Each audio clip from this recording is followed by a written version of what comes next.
Good day guys, this is Captain Dragon 01 again and welcome back to my channel. Today we're going to be going over a little series called POI or Person of Interest. So pretty much I'll just be finding a person that seems important in history and telling their life story and how they changed the world forever. Today's POI is Dr. Wernher von Braun. Who is this, you may ask? Well, you're about to find out. Wernher was born on March 23rd, 1912 in Wrześniów, Poland. He had two brothers named Magnus and Sigismund von Braun. His parents were Emma von Korslip, a musician and amateur astronomer, and Baron Magnus von Braun, a founder of the German savings banks and a member of the Weimar Republic, him being a minister of nutrition and agriculture. Von Braun was born into a wealthy family, mostly because of his father, and his mother provided him with a sort of jumpstart to his life and being fascinated with space and leaving Earth. However, von Braun had never been good at physics or mathematics, but one year his mother gave him a telescope as a present.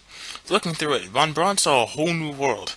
Amazed at what he saw, this began his lifelong fascination with space, and he would do anything to get there.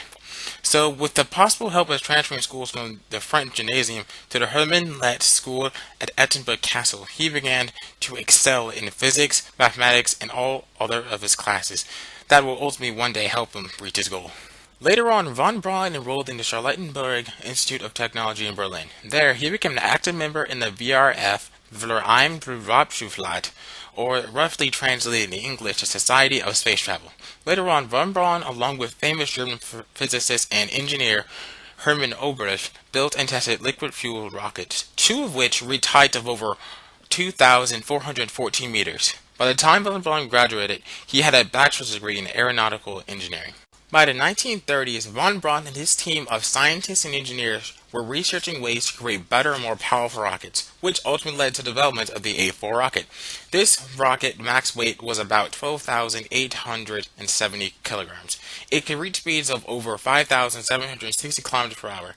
Its surface ceiling was 96 kilometers, and its range was about 330 kilometers. However, throughout the rest of the 1930s, the Nazis came to power and sought new weapons like rockets, and von Braun was just the person they were looking for to aid them. Unfortunately, von Braun's ambitions clouded his morals, and he had to help the Nazis develop the A4 into the V2 rocket.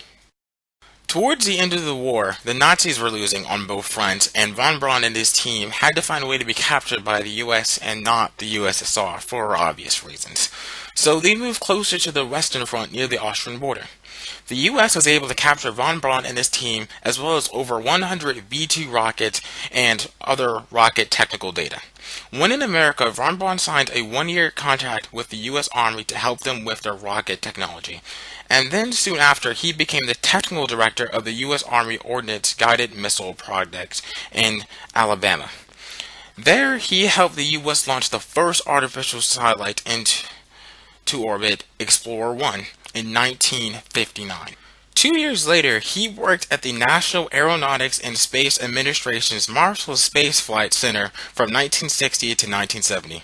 There, he developed the Saturn 1B and Saturn 5 space vehicles, as well as the Saturn 1 rocket for the Apollo 8 moon orbit in 1969. In 1972, he became the vice president of the aerospace company Fairchild Industries, Inc. Later, he established and became the president of the National Space Institute in 1974. Moving on to his family life, his wife was Maria von Korslip.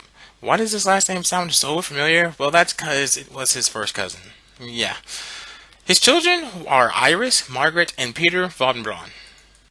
Von Braun died on 16 June 1977 in Alexandria, Virginia. The legacy von Braun left to the world was his and many others' advancements in the rocketry field.